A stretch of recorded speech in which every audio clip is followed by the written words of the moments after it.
Oi, eu sou Juliana Dantas. E eu, Renan Suquevicius, e esse é o Finitude, terceiro episódio da nossa nova temporada, 7ª temporada agora, também em vídeo. Para você que está chegando agora, a gente está em áudio nos principais tocadores, já são mais de 90 episódios, Deezer, Orelo, Apple Podcasts, Amazon Music, Spotify. Você consegue encontrar bastante conteúdo por lá, mas agora a gente está também aqui no YouTube. Quer ver nossa carinha? Passa lá no YouTube. Finitude Podcast é o nosso canal, você pode se inscrever, ativar o sininho, comentar e compartilhar o episódio. Certamente vai ter alguém que está bastante interessado nessa discussão. No episódio de hoje, a gente vai falar sobre um diagnóstico do qual eu mesma faço parte das estatísticas. A gente vai saber como lidar com transtorno de ansiedade. Bom, e aqui no Finitude você sabe, a gente traz sempre os melhores e as melhores especialistas para tirar suas dúvidas nossas também sobre os assuntos relacionados à saúde mental. Eu também tô. E a gente está aqui no estúdio com o Marcos Aguirre, psiquiatra da Unifesp. Muito obrigado por ter vindo ao estúdio do Finitude. Bem-vindo, obrigada. Eu queria já começar a perguntar sobre as diferenças entre as ansiedades, se é possível a gente dizer assim. Uma ansiedade natural, né? Uma ansiedade por uma entrevista de emprego. Tem um show no fim de semana. Uma viagem para fazer, pegar avião, morro de medo de avião, fico com uma ansiedade. Isso é uma ansiedade normal, né? O que é uma ansiedade normal? O que é uma ansiedade, um transtorno de ansiedade generalizado? O que é a doença e o que é uma ansiedade comum? Sim. A gente costuma falar de ansiedade quando tem uma interferência na rotina do funcionamento. Por exemplo, se a gente for falar da questão de diagnóstico, assim, mais cartesiano, por exemplo, né? Tem que ser uma ansiedade, uma preocupação excessiva durante 6 meses. Se a gente pega o manual diagnóstico da Associação Americana, né? Por causa de um evento?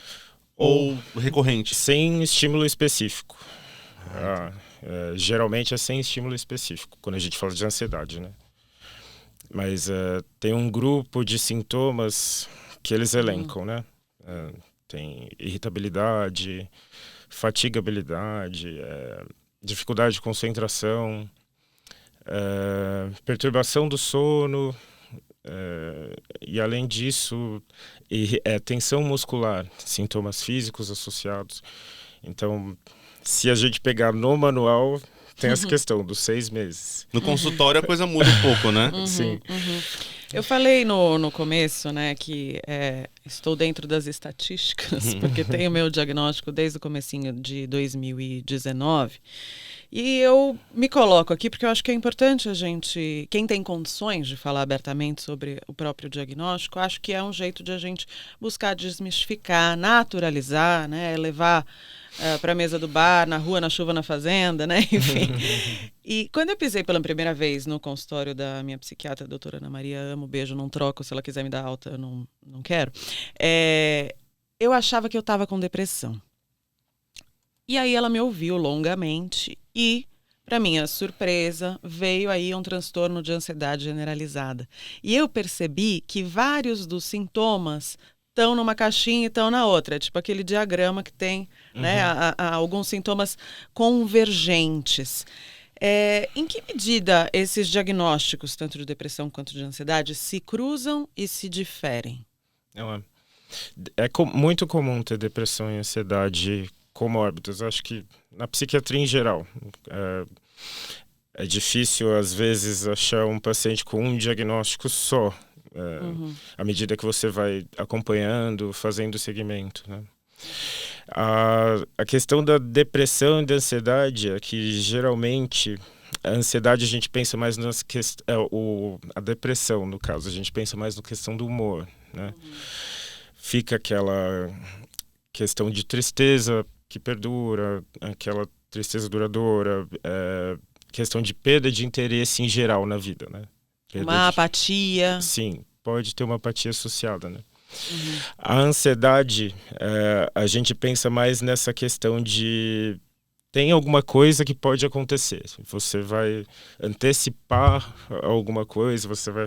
por exemplo, tem uma paciente minha que ela chegou e falou assim, olha, não sei se você tá entendendo, mas tem horas que a minha cabeça ela fica assim, porque ela falava do pensamento acelerado mesmo. E que, por exemplo, tem uma tendência a catastrofizar algumas coisas, né? É nesse episódio que eu choro ou que eu vou rir compulsivamente. Eu não sei se tá dando pra ver, o olhinho já tá cheio d'água, mas... Isso afeta diretamente as nossas relações, né? Pessoais, de trabalho, porque é quase que um outro jeito de ver as coisas, né? Um jeito diferente do restante. Isso tende a dificultar os relacionamentos, né? Sim.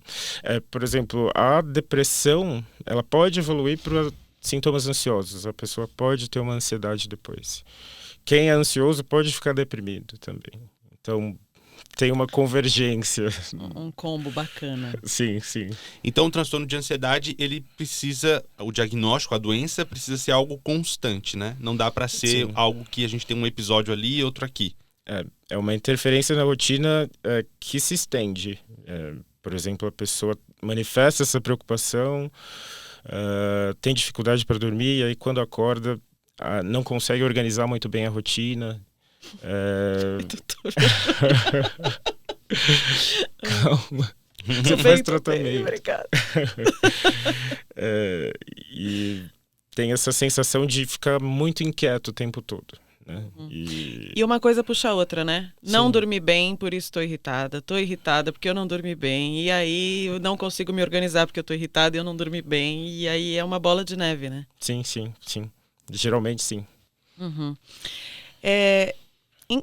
Ainda dentro, né, dessa questão, existe alguma relação do transtorno de ansiedade generalizada com personalidades mais rígidas, mais controladoras? Estou de novo falando de mim, mas com pouca margem de flexibilidade. Existe um perfil mais suscetível para esse diagnóstico? Tem essa questão, né? Por exemplo, se a gente fala de uma rotina de trabalho, se alguma coisa não dá certo, é aquela bola de neve que você falou. Se alguma coisa não dá certo, então você começa a pensar muito sobre aquilo. É o que a gente fala até de ruminação, né? São pensamentos repetitivos, e aí o fluxo de pensamentos se inicia nesse momento, né? De uma interferência, né? E às vezes pode ficar... É aquela questão que até do exemplo que eu dei agora, da minha paciente, que falava de um pensamento muito acelerado, que ela não conseguia parar de pensar. Então, por exemplo, além de...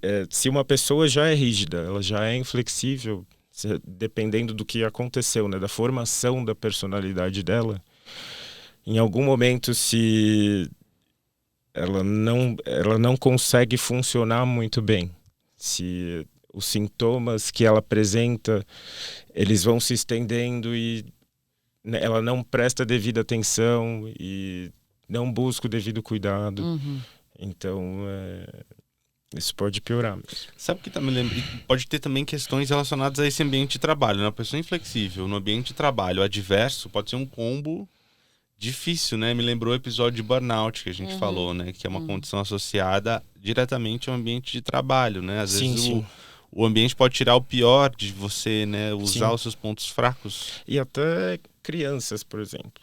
Crianças preocupadas com o desempenho na escola. Crianças preocupadas como colegas reagem a cada coisa que falam, né? Tem vários transtornos de ansiedade, né? Tem o de ansiedade generalizada, tem o transtorno de, por exemplo, ansiedade de separação, que tem uma questão mais da infância e da adolescência. Tem as fobias sociais, fobias específicas, que é, por exemplo, medo de lugar lotado, procedimentos, né, injeção, tira sangue. Então, quando a gente fala de ansiedade em si, tem um espectro, né? Mas essa questão de como cada pessoa lida com o sintoma depende muito da formação da personalidade, depende muito de como foi o convívio com a família. Tem vários fatores que influenciam. pais e mães precisam aí ficar atentos também nessa criação para não repassar, né, Sim, sim. determinadas orientações, por exemplo, que criança boazinha, não dá trabalho, e aí a pessoa cresce com isso e vai se fechando e vai achando que tem que dar conta de tudo, segurar a onda e ansiedade à vista, né? Sim. Eu queria te perguntar a respeito da respiração, né? Porque eu acho que a respiração é uma questão que aparece, né, em todos os transtornos aí, todos os diagnósticos, que é importante para todo mundo, mesmo sem um sintoma, né? Uma respiração pensada, calculada. Só que na ansiedade, me parece que a respiração ela é quase característica, ela é quase um desenho, né? Porque é aquela respiração mais curta, quando você, sei lá, tá chegando atrasado ou tá correndo, e aquela respiração, não sei quem tá assistindo ou só ouvindo, mas é aquela respiração mais aqui no peito, né? Acima, abaixo do pescoço. Não né? é só física, né? É a sensação de aperto mesmo, às vezes. Essa sensação de aperto. Queria tirar, assim, 30 segundinhos. Ensina a gente a respirar, doutor. Porque às vezes parece óbvio, eu tô vivo, eu sei respirar, mas a gente não sabe exatamente respirar, né? Como é que respira, doutor? Até no manejo de crises de ansiedade, especificamente, tem algumas técnicas, né? O que geralmente é recomendado é que a pessoa, por exemplo, vá para um lugar aberto se está se sentindo mais ansiosa, né? Vá para um lugar aberto, por exemplo, no espaço amplo, exposição ao ar, né? Inspire por 4 segundos. Tá, então... Solta. Expire por 4 segundos, Segura 4? Isso. E aí solta em 4 segundos. Já tô ansiosa para respirar. Então,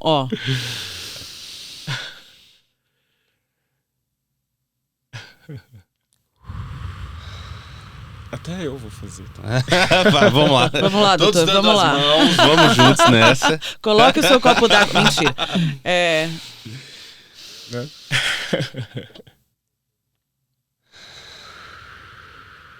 É bom. Foi? Calmou?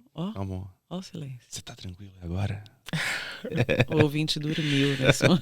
Acorda, ouvinte! Acorda, menina! Nem Ana Maria Braga, né? Vai lá, Renan. Bom, mas falando sério, voltando a falar sério agora. Estávamos falando Está, né? É que eu dei uma de Ana Maria agora, mas... como é que a gente diferencia a ansiedade de uma euforia? Uma questão assim, por exemplo, que a gente fala mais de uma alteração de humor, né? Que pode desencadear, assim... Quando a gente fala de euforia, a gente costuma falar mais de transtorno bipolar, por exemplo. Se a gente chega para o paciente e pergunta, como é que você está se sentindo nos últimos dias? Eu tenho energia para tudo, eu posso limpar a casa de madrugada. Eu falo isso todo dia. Eu não falo limpar, eu falo posso construir uma casa. Uma pessoa que, por exemplo, dorme pouco e acorda e não se sente cansada, por exemplo. E aí tem essa questão de se sentir mais animado, mais expansivo. E isso seria mais para o lado da euforia. A ansiedade tem a questão da interferência da rotina mesmo, da irritabilidade, da questão de se sentir inquieto. A pessoa naturalmente sente o incômodo, né? E ela fica incomodada, ela percebe, e ela é uma dificuldade de programar os próximos passos. Eu diria assim, diferenciaria assim. Seja os próximos passos do dia e da vida. vida. Do mês, do ano, do futuro. Embora esteja com a cabeça no futuro o tempo todo, né? Sim. É o que até a gente chama de ansiedade antecipatória. Tem esse caráter também. Eu queria falar um pouquinho sobre os chamados fatores ansiogênicos. Era um termo que eu nunca tinha ouvido falar antes de pisar no consultório. Só que nessa minha primeira consulta, e por que eu estou voltando a ela? Porque eu acho que ela foi muito definidora, assim, para mim. Eu colocava na conta da ansiedade só o que tinha acontecido de ruim. Então, eu tinha acabado de perder minha avó materna, tinha acabado de perder meu pai, todo o momento de adoecimento dele, as eleições de 2018 que foram aquele desastre. Só que a minha psiquiatra olhou e falou, tá, mas que mais? Ok, eu tinha acabado de casar, Eu tinha acabado de adotar um cachorro, que isso muda muito a rotina. Tinha acabado de trocar de emprego. Mas eu falei, eu desejei essas mudanças, eu gostei de casar, eu amo meu cachorro, eu gostei, eu desejava trocar de emprego. Só que eu não tinha percebido que tanto as mudanças muito enfáticas, negativas, quanto as positivas, acabam gerando a nossa ansiedade. É por aí? Sim, sim. Geralmente, assim, quando a ansiedade surge, ela não tem uma questão de um estímulo específico, assim, mas assim, quando a gente fala de uma concatenação de pensamentos, por exemplo, aconteceu isso de bom, mas a pessoa começa a falar, mas isso pode interferir também, né? Isso pode mudar a forma como eu vi isso aqui. Nem sempre todo pensamento positivo ele vai ter uma questão assim de segurança para a pessoa, né? Tudo que pode surgir de negativo pode interferir no positivo também. Ou quando acontece aquela coisa muito, nossa, eu tô tão feliz, eu tô até com medo. Sim. Né? Que aí agora vem o rojão. Tá indo tudo tão bem, né? O medo, ele é meio que uma resposta normal do corpo humano, uma preparação, né? Aquela situação de alerta. E isso entra na ansiedade normal também, por exemplo. Se acontece, por exemplo, você ouve um barulho estranho, você tem aquela reação de sobressalto, né? Quando a pessoa já é ansiosa, essa reação de sobressalto ela pode acontecer em qualquer momento, com qualquer estímulo inespecífico. Por exemplo, se tem uma situação que exige um preparo, se você tem alguma questão, por exemplo, apresentar um trabalho, pode ser um fator ansiogênico para uma criança, falar na frente de outras pessoas. Para todos nós, né? Falar na frente de outras pessoas, dar uma entrevista. E como é que se faz o diagnóstico de ansiedade? Você falava há pouco sobre vários tipos de ansiedade, né? Como é que se identifica isso e começa a fazer um tratamento? É importante até uma psicoeducação, por exemplo. Quando uma pessoa se sente, por exemplo, inquieta, se sente irritada, falar, mas por que isso aconteceu? Procurar algumas respostas simples até. Isso está acontecendo faz tempo? Faz dias que eu estou assim?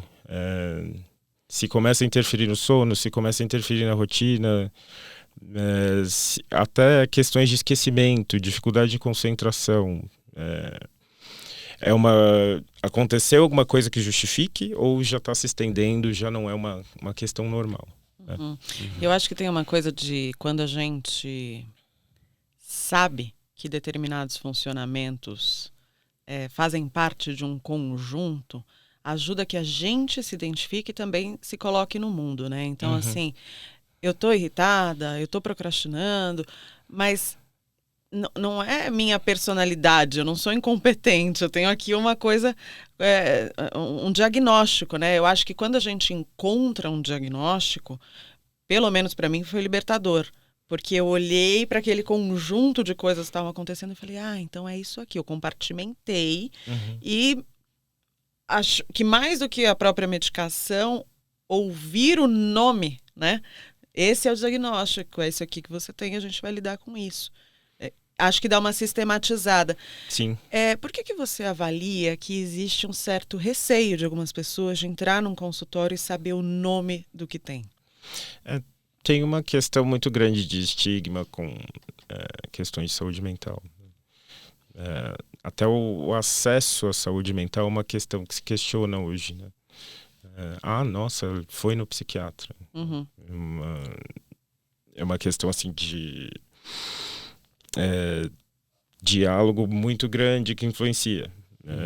É um médico de louco. Querer me dar remédio. Na minha época, na minha época não precisava disso, essa geração é cheia de frescura, né?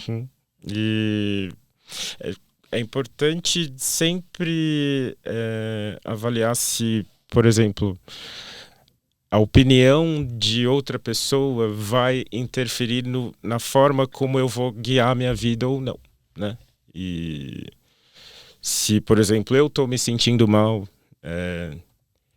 eu devo falar com alguém, pelo menos, né? Alguém de confiança. Se vai chegar no âmbito de ir até um psiquiatra, aí a gente observa o tempo, né? A gente vê o quanto isso está se estendendo também. Né? E a pessoa precisa estar preparada também para ouvir, né? Essa pessoa de confiança.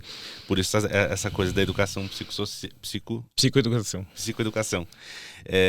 Porque não adianta nada você falar com alguém que você confia, a pessoa falar, você precisa orar mais, você precisa ter mais fé na vida, você precisa... Que isso, você é tão bonita, você tem tudo, você tem saúde. Tem emprego, tem um monte de gente desempregada.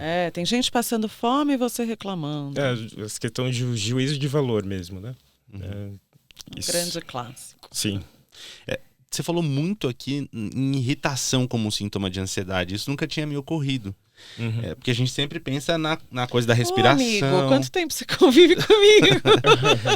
Você sempre pensa na coisa da correria, da pessoa se atropelando nos processos, mas nunca no processo de irritação. Esse processo de irritação, ele vem porque a pessoa se dá conta de que ela está ali submersa naquilo tudo? Ou de onde? O que se explica esse sintoma?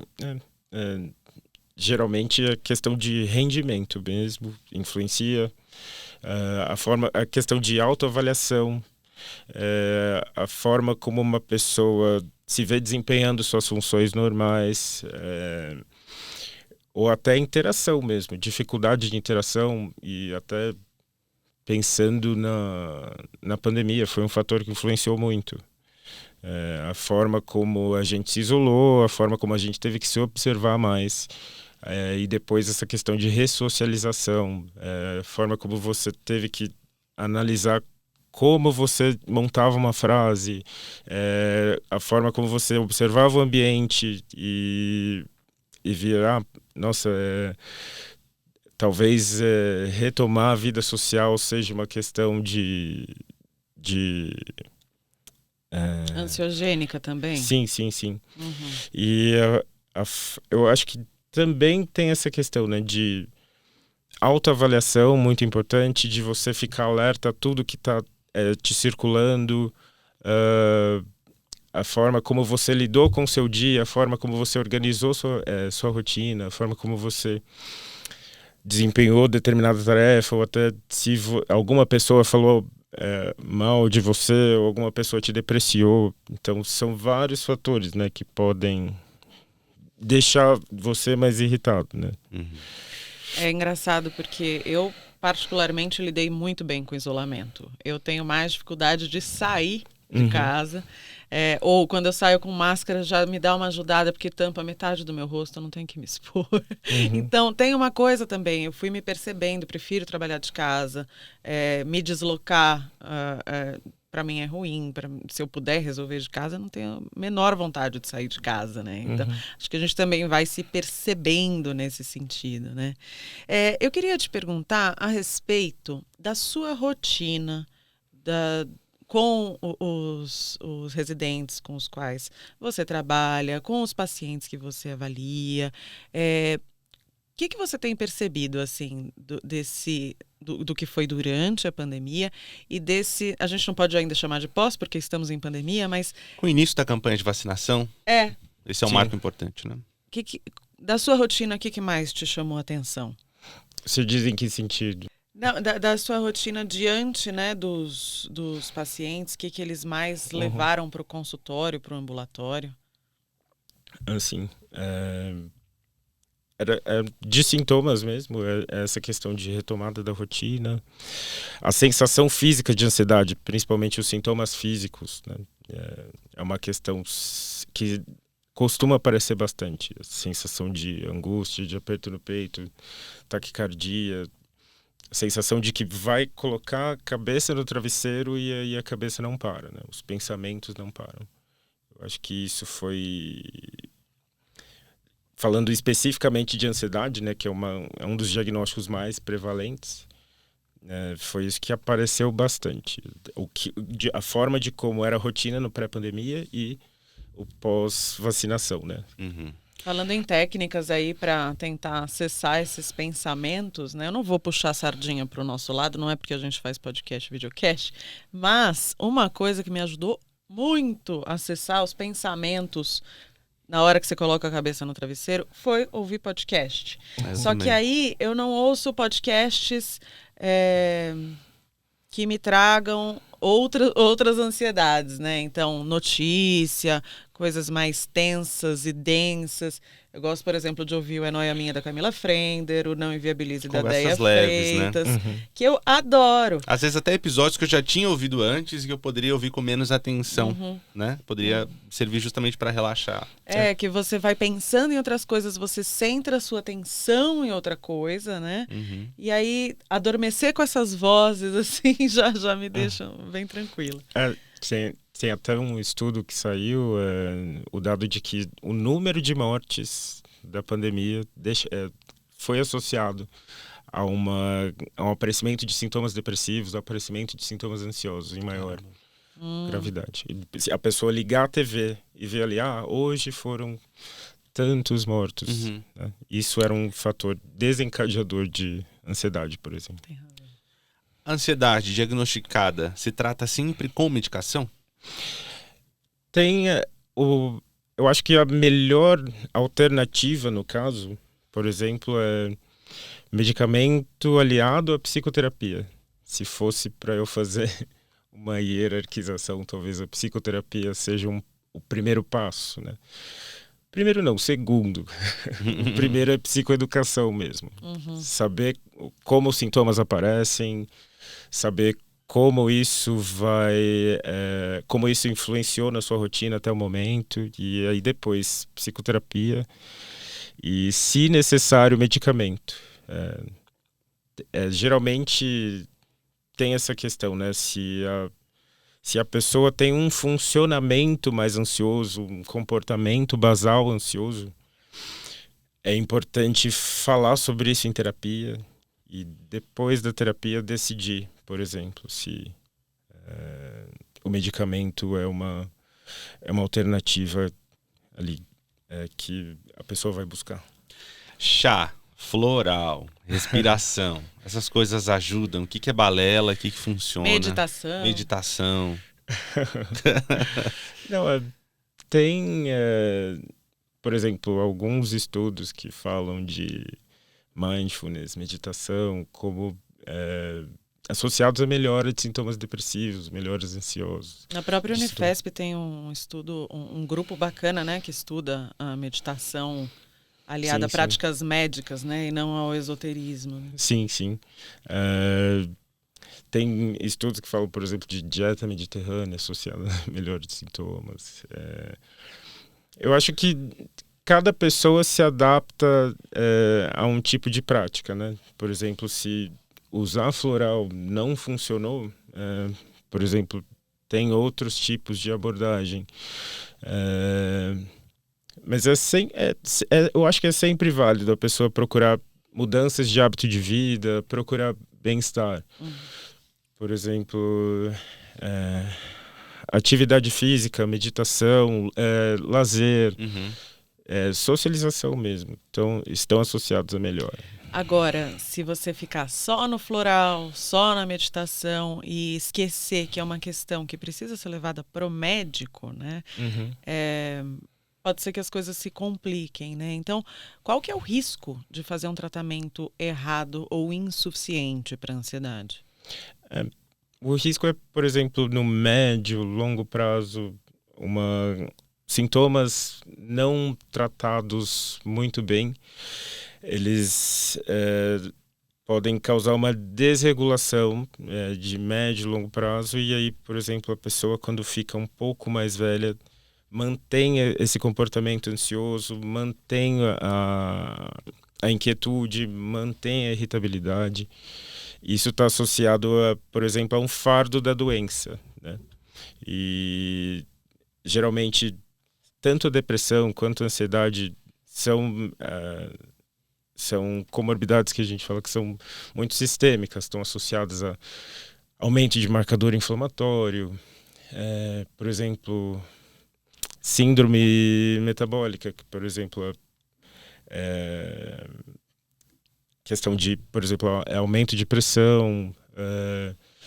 Você está falando de coisas físicas mesmo, né? Que vão ter interferências físicas na pessoa. Sim. Já, inclusive, a gente vai fazer uma pergunta específica sobre isso, que é bem importante a gente falar.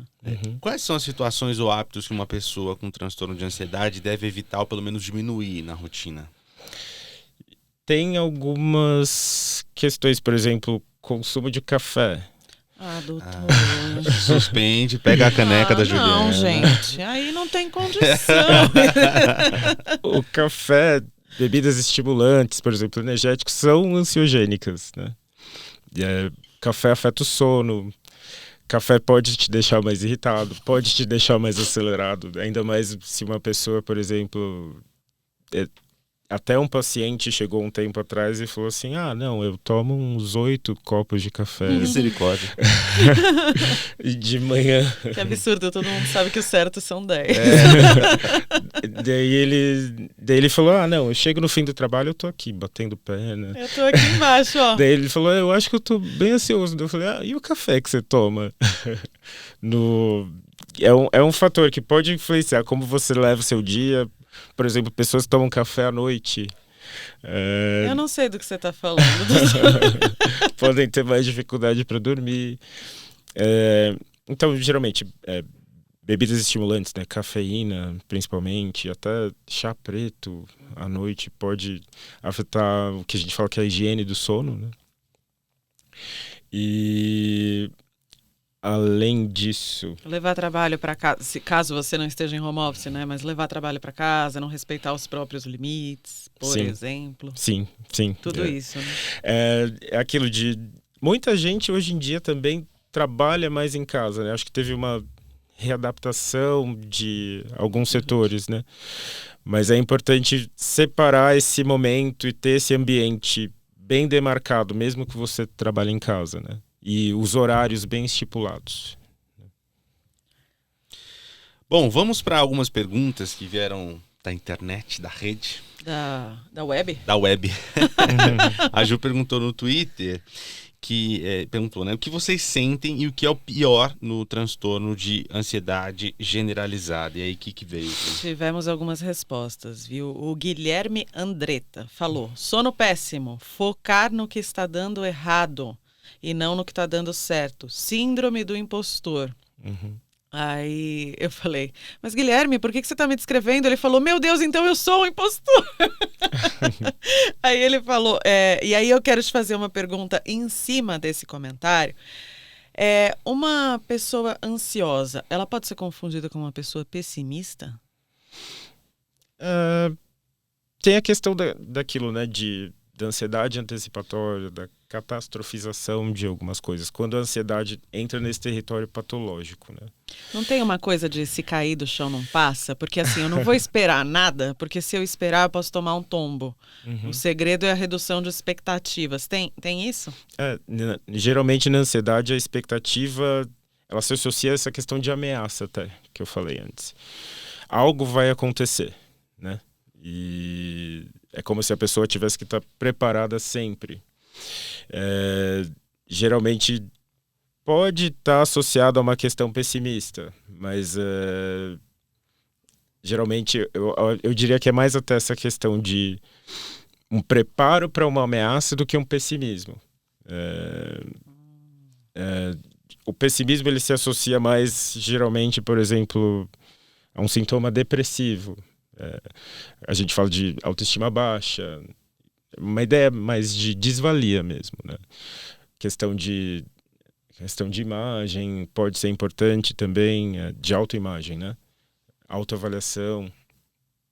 E a ansiedade, ela pode estar associada, mas assim, não é necessariamente obrigatório que uma pessoa pessimista seja ansiosa. Perfeito. Tem uma pergunta, um caso com uma pergunta nossa aqui que me chamou muita atenção porque foi uma palavra nova, nunca tinha lido, que é despersonalização. A Tatiana, ela diz, a pior coisa que eu já senti. E ainda bem que foram umas 2 vezes.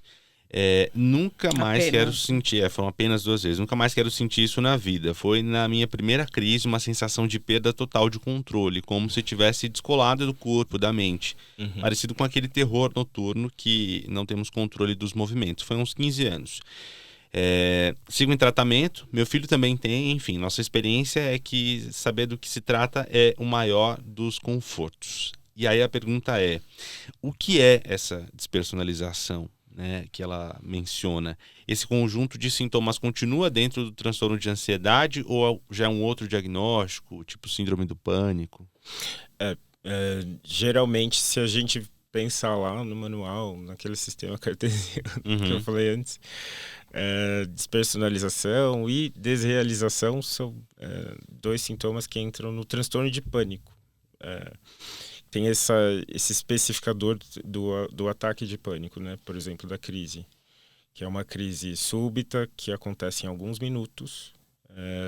Que parecem meses. Sim, que é difícil de controlar, né? E despersonalização é essa sensação de se descolar do corpo, né?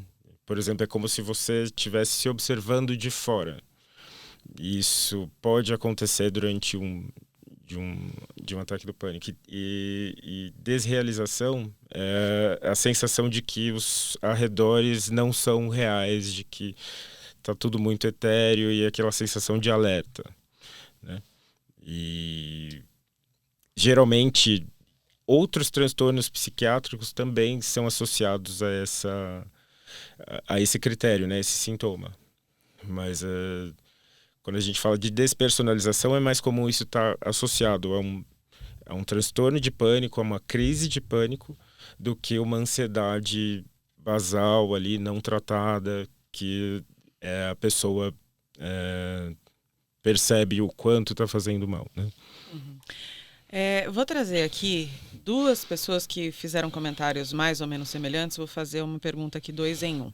O Pedro Mori falou que o pior do transtorno de ansiedade dele é quando ele acorda com palpitação e dor no peito.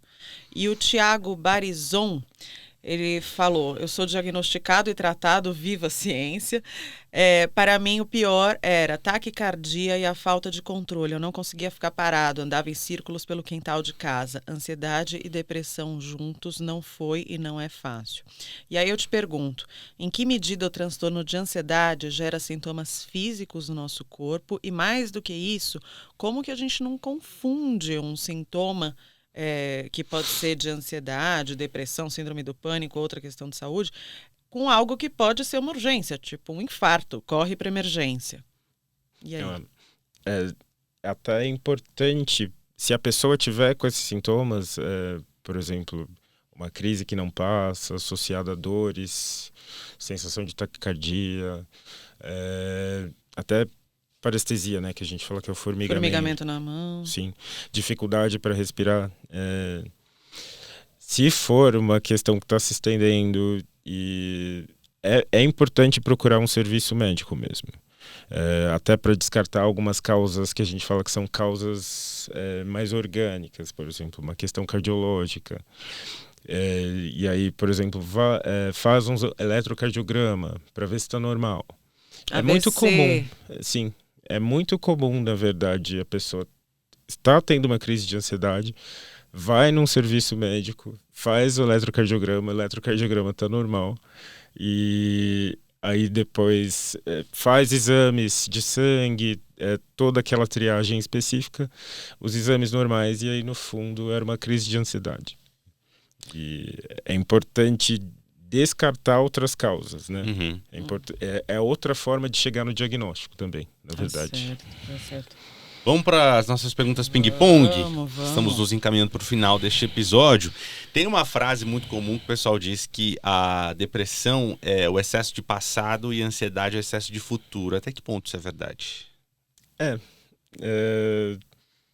A depressão ela tem essa questão, né, de avaliar quanto a autoestima é importante, o quanto a tristeza está influindo. Então, de certa forma, ela se liga mais às questões do passado. A ansiedade tem essa questão de esperar algo que está acontecendo, né? Ficar naquela posição de alerta, aquela questão antecipatória, antecipar muita coisa, prever ameaças, tentar cuidar de tudo para que tudo fique perfeito. Pode ser uma associação assim... Que ajuda a explicar. Que ajuda a explicar. Uhum. Tratamento para transtorno de ansiedade geralmente tem começo, meio e fim ou pode ter manutenção para o resto da vida? Tem casos e casos. Se a gente for pensar o uso de antidepressivos, por exemplo, quando a pessoa chega a ter uma estabilidade, num patamar de estabilidade, sem sintomas, sem interferências tão grandes na rotina, a gente tenta manter 1 ano sem novas crises, 1 ano sem remissão, sem recaída dos sintomas, né? Desculpa.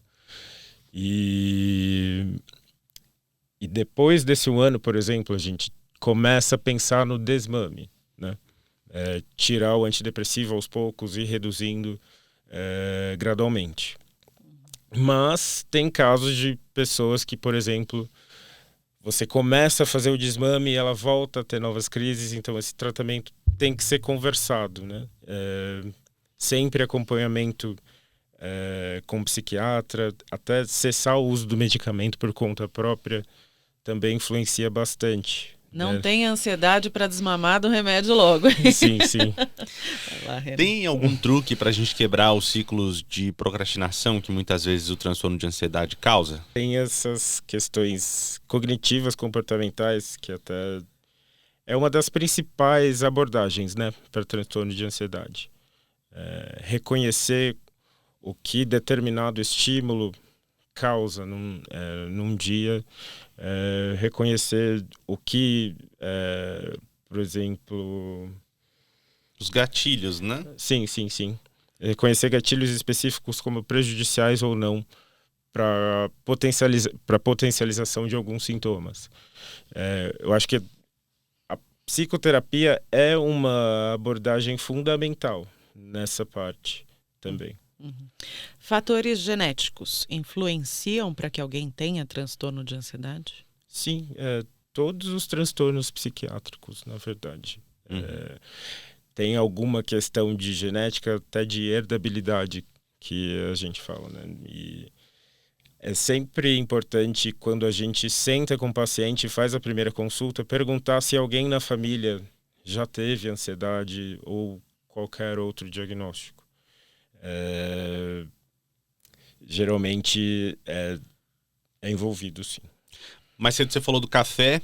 Quando a gente fala de álcool e outras drogas, qual a influência disso na ansiedade? Geralmente é importante descartar um padrão de uso nocivo de substâncias. O quanto é necessário para a pessoa buscar o consumo de álcool, o quanto o fator de dependência de substâncias está influenciando na rotina. Tem as drogas estimulantes, geralmente, por exemplo, café é uma droga estimulante. Tem as categorias de drogas sintéticas, MDMA, êxtase, são substâncias que desencadeiam reações que a gente fala que são adrenérgicas, né? Então, por exemplo, sudorese, palpitações, taquicardia. São fatores que influenciam na apresentação de quadros de ansiedade ou até de crises, por exemplo. Marcos Aguirra, psiquiatra da Unifesp, muito obrigado por participar do Finitude. Até uma próxima. Obrigado, gente. Foi uma honra ser convidado.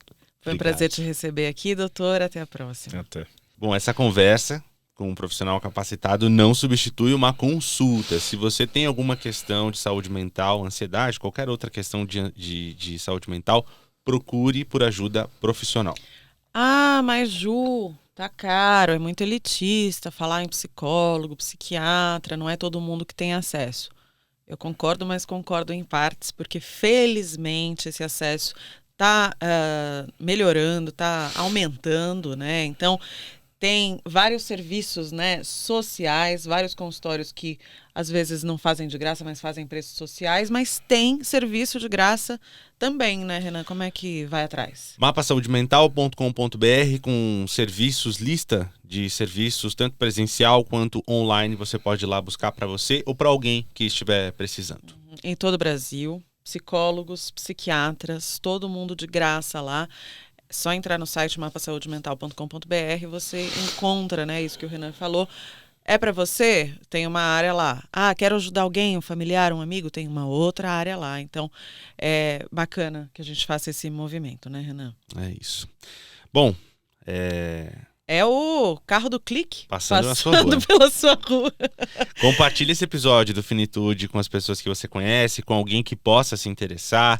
Se alguém, né, que está achando que está com ansiedade, está buscando ajuda, compartilhou com você, confidenciou esses questionamentos a você, talvez recomendar esse episódio possa ser um próximo passo que você possa oferecer para essa pessoa que conversou contigo. Se colocar à disposição, né? Se manter informado sobre questões de saúde mental para estar à disposição de pessoas que possam vir a precisar de você ou mesmo você mesmo. O que mais, Renan? O Finitude só chegou até aqui porque tem um financiamento coletivo. Os nossos ouvintes participam nos apoiando no apoia.se/Finitude Podcast e você pode participar lá também, fazer alguma doação pontual ou recorrente. Em troca, a gente sempre publica uma newsletter semanal com as notícias que você precisa saber. E a gente estava só em áudio até agora pouquinho, mas essa 7ª temporada só está rolando em vídeo, porque a gente foi contemplado por um edital do ICFJ e da Meta pelos caminhos abertos pela AJOR, que é a Associação de Jornalismo Digital. Só que se o nosso financiamento coletivo aumentar, de repente a 8ª temporada vem aí em vídeo também, né? Então, vamos repetir, é apoia.se/Finitude Podcast. Se você não quiser contribuir de maneira recorrente você ganha newsletter semanal, né? Mas se você não puder contribuir de maneira recorrente, tem o nosso Pix, chave Pix, finitude@radioguardachuva.com. No Instagram estamos como Finitude Podcast, no Twitter Podcast Finitude. Nos siga, acompanhe as novidades, também os bastidores, mande mensagens pra gente. youtube.com/Finitude Podcast. Se inscreva, ative o sininho, comente, compartilhe, conta pra todo mundo. Segue a gente, manda comentário, manda DM, sinal de fumaça, a gente que responde diretamente. Compartilhe, espalhe a palavra. Logo mais aparece com a gente aqui mais um episódio e aí vai ser como lidar com o transtorno de bipolaridade. Tema importantíssimo. Um beijo, gente. Até a próxima. Obrigada. Tchau, tchau.